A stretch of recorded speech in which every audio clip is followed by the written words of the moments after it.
तो आज का हमारा टॉपिक है क्लासियस क्लैपेरॉन समीकरण। क्लासियस क्लैपेरॉन समीकरण को हम D P by D T equal to delta H upon T into V two minus V one के रूप में हम लिख सकते हैं।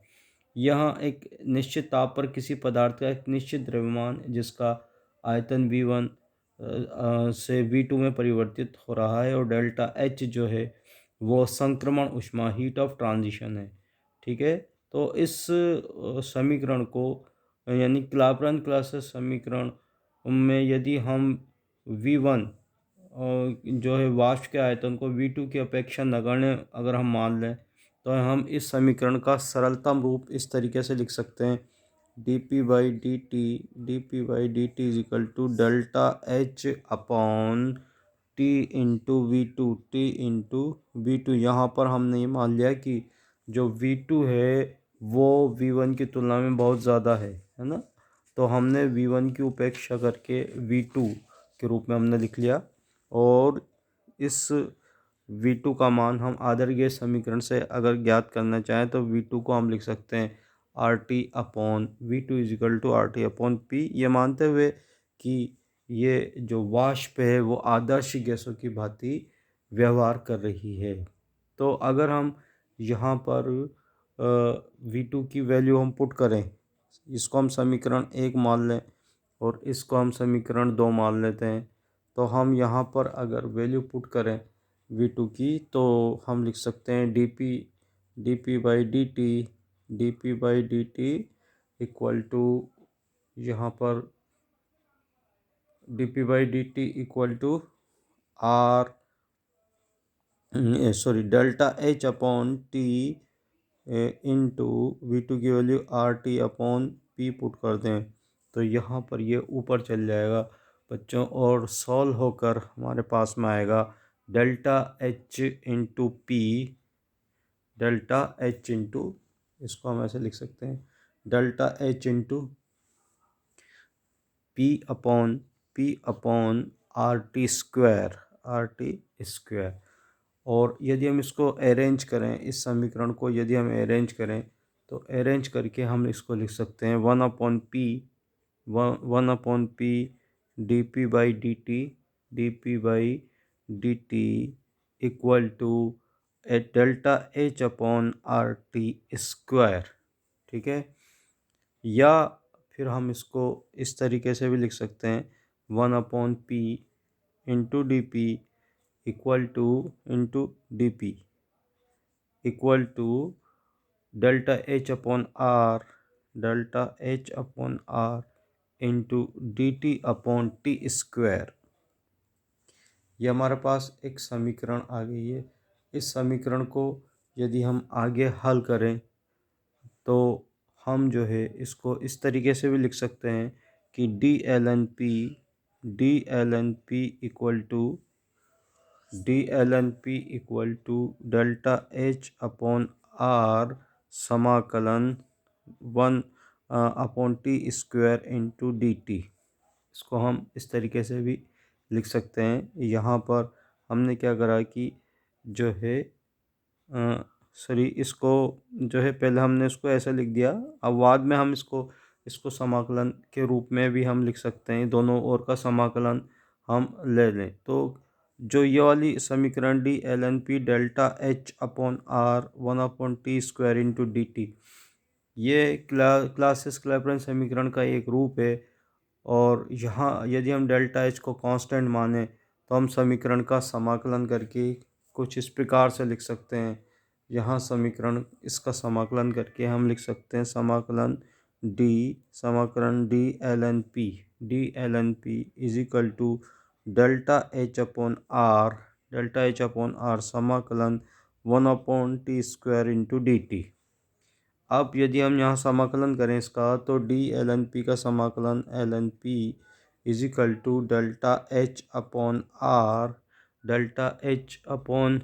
Are one upon T square का क्या हो जाएगा one upon T plus C समाकलन स्थिरांक है, तो हम इसको इस तरीके से लिख सकते हैं minus delta H upon R T plus सी।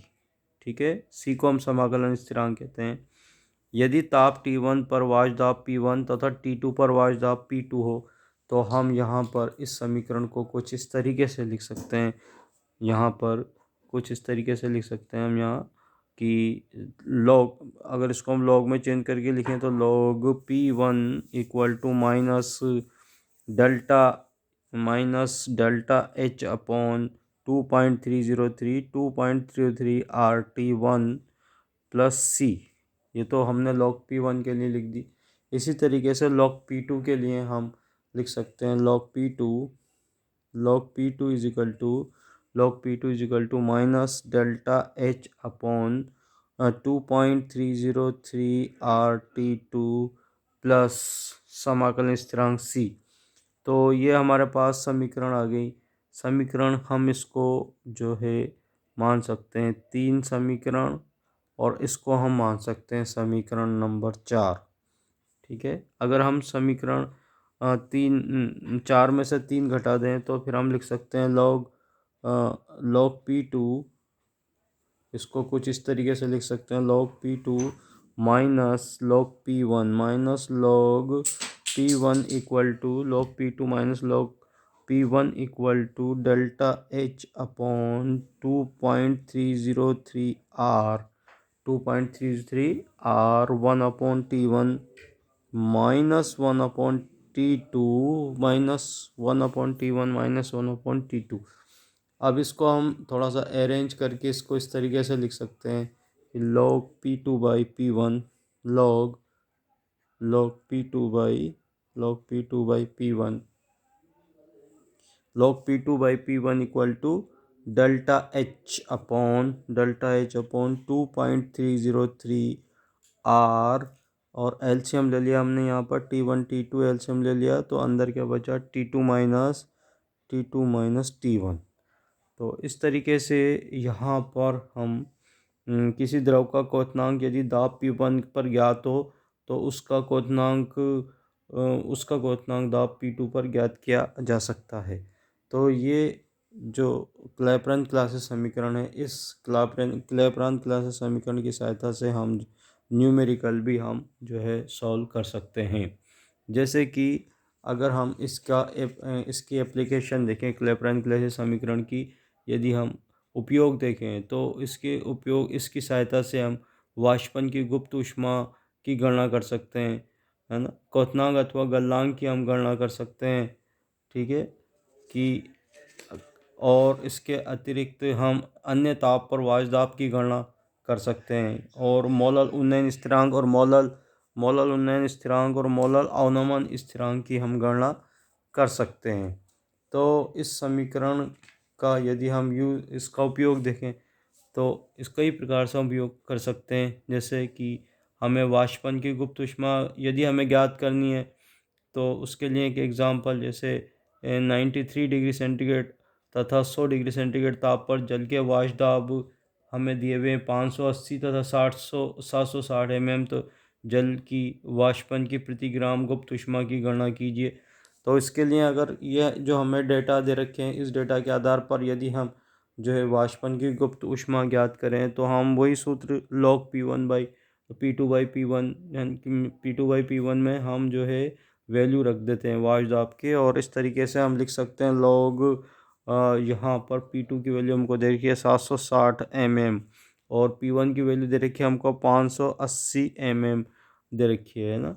ये हमको दे रखे हैं दो दाब, और हमें डेल्टा एच वी निकालना है। डेल्टा एच वी की हमको गणना करनी है बच्चों, ठीक है ना। डेल्टा एच वी, तो हमारा पास delta H V upon 2.303 R into, जो हम देखें तो R की वैल्यू हम पुट कर दें यहाँ 1.9, अगर वैल्यू पुट कर दें तो 1 इंटू 1.987, है ना। यहाँ पर 1.987 हमने R की वैल्यू जो है कैलोरी में पुट कर दी। 987 कैलोरी में अगर हम पुट कर दें, और पुट करके हम यहाँ पर टेम्परेचर जो दिया हुआ है हमको 93 डिग्री सेंटीग्रेड और 100 डिग्री सेंटीग्रेड, इसको यदि हम केल्विन में चेंज करें तो हम लिख सकते हैं 373 माइनस 366 अपॉन 373 इंटू 366 केल्विन में हमने चेंज कर दिया ताप को 93 डिग्री सेंटीग्रेड और 100 डिग्री सेंटीग्रेड ताप को हमने केल्विन में